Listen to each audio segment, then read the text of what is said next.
स्वर्ण प्रतिमा देवीको वाहनले युक्त भएकी त्यस्ती दिव्य चाहिँ नि हेर्दा सुन्दर लाग्ने त्यसको प्रतिमा राखेर पञ्चोपचारले दशोपचारले अथवा षोडशोपचारले आफ्नो सामर्थ्य अनुसार चाहिँ नि पूजा विधिले पूजा गरो। र त्यो नवरात्र आरम्भ भएदेखि सम्भव छ भने फलाहार मात्रै बसेर फलाहार मात्रै गरेर चाहिँ नि देवीको उपासना गरोस्। त्यो सम्भव छैन, शरीरले सक्दैन भने एक छाक भोजन अनि बिहानको दिउँसोको चाहिँ नि दूध फलफूल फलाहार गरेर चाहिँ नि यसरी व्रत उपासना गरोस्। र प्रत्येक दिन चाहिँ नि देवीको बीज मन्त्रको उच्चारण गरोस्। बीज मन्त्र भनेको ओम ऐं ह्रीं क्लीं चामुण्डाय विद्ये। अब बिहान नुहाउन पनि सक्दैन, अब फलाहार के अरे निराहार जलाहार गरेर त्यसरी चाहिँ व्रत बस्न पनि सक्दैन भने पञ्चस्नान गरेर त्यो ओछ्यानबाट उठ्न नै सक्दैन भने पनि हात जोडेर त्यो पराम्बा भगवतीलाई स्मरण गरेर भगवती म रोगका कारणले अवस्थाको कारणले मैले हजुरको जुन शास्त्र विधिले गर्नु भनेको छ त्यो अनुसारको मैले उपासना गर्न सकिनँ भनेर केवल त्यो बीज मन्त्र मात्रै चाहिँ नि ओछ्यानबाट ओर्लन नै सकेन, तर भक्ति भावले चाहिँ नि उसले त्यो बीज मन्त्र उच्चारण गर्यो भने ती अरू व्रतालुहरूले निराहार जलाहार गरेर चाहिँ नि बसेको जो व्रतको फल हो त्यो उसले प्राप्त गर्दछ। त्यति दयालु छिन् भगवती पराम्बा जगज्जननी। त्यो मेरो भक्त हो, यो सबै प्रकृतिले चाहिँ नि रोगले अवस्थाले गर्दाखेरिमा यो ग्रसित छ, यसले मलाई स्मरण गर्यो, यसको मैले कल्याण गर्नुपर्छ भनेर भगवती पराम्बाले उसलाई आशीर्वाद दिनुहुन्छ, कल्याण गर्नुहुन्छ। त्यसकारण गर्दा भक्ति सबैभन्दा ठुलो हो। भक्ति पूर्वक हामीले चाहिँ नि देवीको उपासना गर्नुपर्छ भनेर यस प्रकार 17औं अध्यायमा यसरी योग्य कन्या अयोग्य कन्या र घटस्थापना विधि पञ्चोपचार षोडशोपचारद्वारा गरिने पूजा विधिका उपक्रमहरू यस प्रकार चाहिँ नैमिषारण्य क्षेत्रमा रहेका 88,000 ऋषिहरूलाई सुत पौराणिकले यो कथा विस्तार गर्नुभयो। र अनि त्यसपछि ती नैमिषारण्य क्षेत्रमा रहेका ती 88,000 जो ऋषिहरू उहाँले सुत पौराणिकलाई प्रश्न गर्नुभयो कि जगदम्बा पराम्बा जो भगवती जो सबैको लागि आराध्य हुनुहुन्छ, भगवान रामले पनि देवीको आराधना गर्नुभयो भने सुनिन्छ। त्यसकारण गर्दा संक्षेपमा भगवान श्रीरामको चरित्रका साथसाथै र उहाँले देवीको उपासना गरेका सारा चाहिँ नि कथा वृत्तान्त हामीलाई संक्षेपमा सुनाउनुहोस् भनेर यस प्रकार नैमिषारण्यवासी ऋषिहरूले सोध्नु भएपछि अनि सुत पौराणिक भन्नुहुन्छ, हेर्नुहोस् भगवान श्रीराम त्रेता युगमा चाहिँ नि दशरथ नन्दनको रूपमा कौशल्या नन्दन बनेर उहाँ जन्म ग्रहण गर्नुभयो पृथ्वीको भार हरण गर्नका लागि।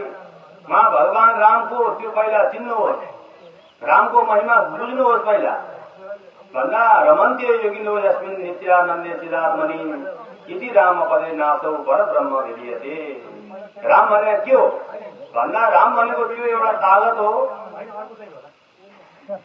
जुन सत्ताले जुन तत्त्वले यो समग्र चराचर जगतको सृष्टि स्थिति र लय गर्दछ र जुन उपासना गर्न सारा चाहिँ घरवास परित्याग गरेर जंगलमा निवास गर्ने भएका ठूला ठूला ऋषि महर्षिहरूले अहर्निश जस्तो उपासना गर्दछन्, त्यो तत्त्व नै राम हो। अब राम भन्दा हामीलाई बडा श्रद्धा जाग्छ, किनभने यो ब्रह्माण्ड नायक त्यो वैकुण्ठ निवासी परमात्मा भगवान नै अब राम अवतार ग्रहण गरेर यो पृथ्वी तलमा अवतरण हुनुभयो, जन्मनुभयो।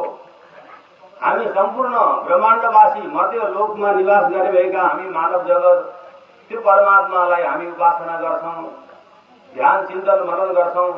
तर उहाँ जति हाम्रा लागि प्रणम्य प्रार्थनीय हुनुहुन्छ त्यस्तै उहाँका पूर्वज पनि त्यति नै शक्तिशाली हुनुहुन्थ्यो। अब भगवान रामको चाहिँ पिता दशरथ, अब दशरथको बारेमा पनि जान्नु राम्रो, किनभने जसलाई जन्म दियो, जसलाई हामी राम भनेर पुकार गर्छौं, उहाँको संकीर्तन गर्छौं, ध्यान चिन्तन गर्छौं भने उहाँका पिताको पुरुषार्थ र उहाँको चाहिँ महत्व विशेषता जान्नु यो परम आवश्यक भएको हुनाले अब दशरथको बारेमा पनि हामीले जान्नुपर्छ। दशरथका पिता अज हुनुभयो, अजका पिता रघु हुनुभयो र रघुका चाहिँ पिता दिलीप हुनुभयो र यसरी वैवस्वत वंश परम्परामा दशरथबाट के अरे दिलीपबाट रघु, रघुबाट अज, अजबाट चाहिँ नि दशरथ र राम, यसरी यो वंश परम्परा चाहिँ विकसित भएको छ। अब हामी जाउँ दिलीप, सबभन्दा उहाँको आदि राज भनेर जसलाई चिनिन्छ। दिलीपको सन्तान भएन र गुरु वशिष्ठलाई सोध्नुभयो कि मेरो यो उमेरसम्म सन्तान भएन, हे गुरुदेव अब मैले के गर्नु पर्यो, मैले धार्मिक अनुष्ठान के गर्न शेष बाँकी छ भने हजुरले भन्दै म गर्थेँ, मलाई यो म पछाडिको यो भावी सन्तति यो समग्र चराचर जगतलाई शासन गर्ने त्यो चक्रवर्ती सम्राट पुत्र मैले जन्माउनु छ, आजसम्म भएन, हजुरले चाहिँ के उपाय दिनु पर्यो भनेपछि अनि गुरु वशिष्ठले गाईको सेवा गर अनि तिनी गाईको कृपा प्रसादले तिमीलाई सन्तान हुन्छ भन्नुभयो र दिलीप राजा चक्रवर्ती सम्राट जो समुद्र पर्यन्तको सिंह साम्राज्यको शासन गर्नुहुन्थ्यो उहाँले गाईको सेवा गर्नुभयो। गाईको त्यति ठुलो महत्व हेर्नु, 33 कोटी देवताहरूले त्यो गाईको शरीरमा निवास गरेका हुन्छन् र नभन्दै धेरै महिनासम्म